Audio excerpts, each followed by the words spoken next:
On the planet known as Lumiere, there is a conflict over the Light Star Crystal. This all-powerful crystal is the source of all power on the planet. Baron Dark is in a struggle to obtain this crystal so that he can conquer the planet, while Prince Lightstar and his siblings are sworn to protect it. In the conflict, the crystal was broken into two halves, one half obtained by Lightstar and the other by Baron Dark.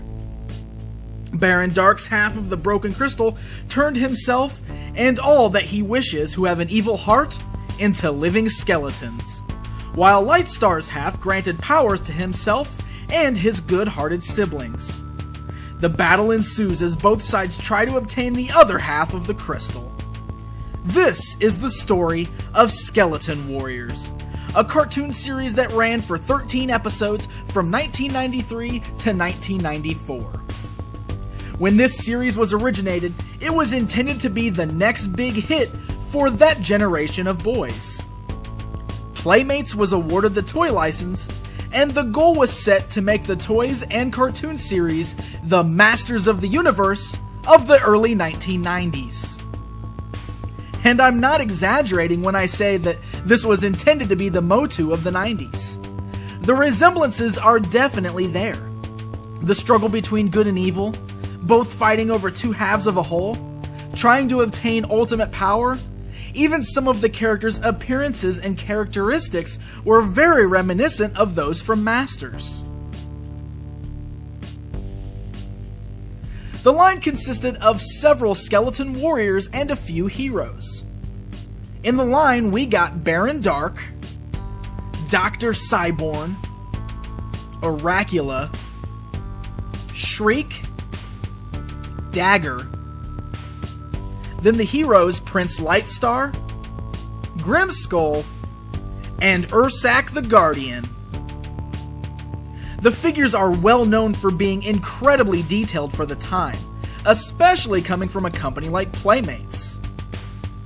With popular properties such as Teenage Mutant Ninja Turtles winding down, you can really tell that Playmates put a lot of work into these figures to try and make them something really special.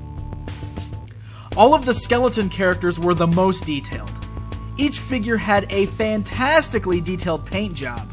Most of them were even accented by metallic gold armor bits and translucent lightstone fragments, and were topped off with incredibly awesome metallic gold eyes that really gave these figures an evil, chilling look.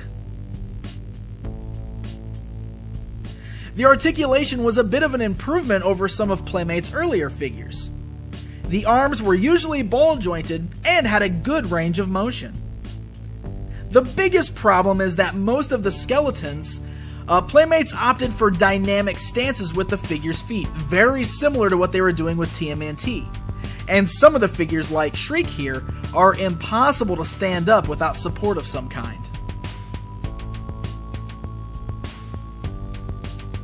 The figures included a wide array of accessories including swords, daggers, and guns. Many also included a spring-fired weapon as well. Then figures such as Shriek and Grimskull even included small sidekick characters.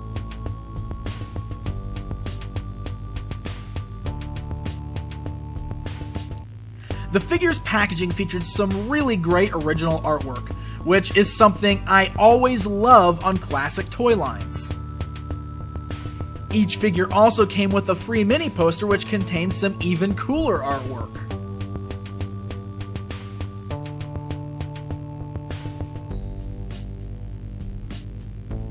The line featured one vehicle, the Skull Cycle, and one creature, the Skeleton Warhorse.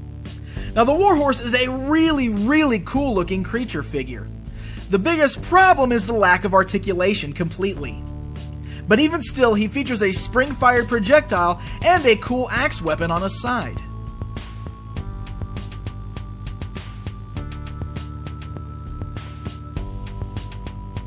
The Skull Cycle is massive and is quite the sweet-looking ride. The downfall with this is that none of the skeletons really sit on it very well, and good luck getting them to hold on to the handlebars. But if you can look past that, it's one heck of an awesome vehicle.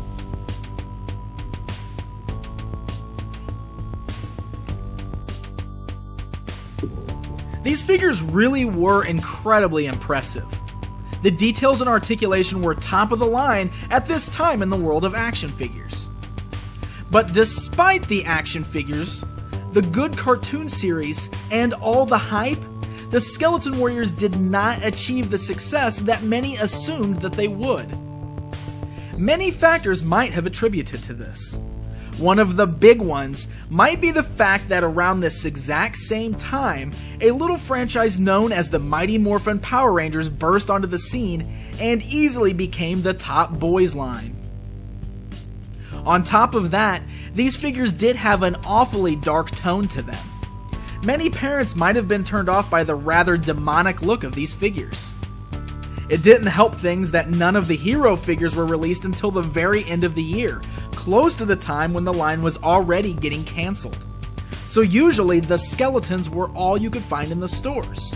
And while they might be the coolest figures in the line, this might have been a huge turnoff for parents buying these toys for their children. So after one wave and 13 episodes, the line was cancelled. It might be one of the biggest tragedies in the toy world. Because of the cancellation, an entire second series of figures was also cancelled. We never got Talon, one of the main siblings and highly demanded figures by collectors. There were also a whole slew of new skeletons that never made it out. A second series of vehicles, and even a really cool looking playset also got canned. And one of the biggest upsets of all, this massive skeleton dragon creature never saw the light of day past prototype form. Man oh man, how I wish this toy line would have continued.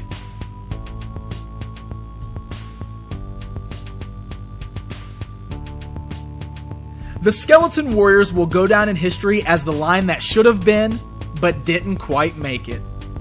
It's an incredibly cool line of figures, despite its failure to catch on with kids of the time, and it remains to be one of my all-time favorite classic toy lines.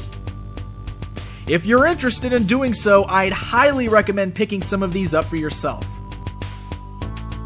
They can be found easily online or at your local toy show, and are usually pretty cheap in cost. Even though the Skeleton Warriors really never made it as big as they should have, to me, they will always be bad to the bone.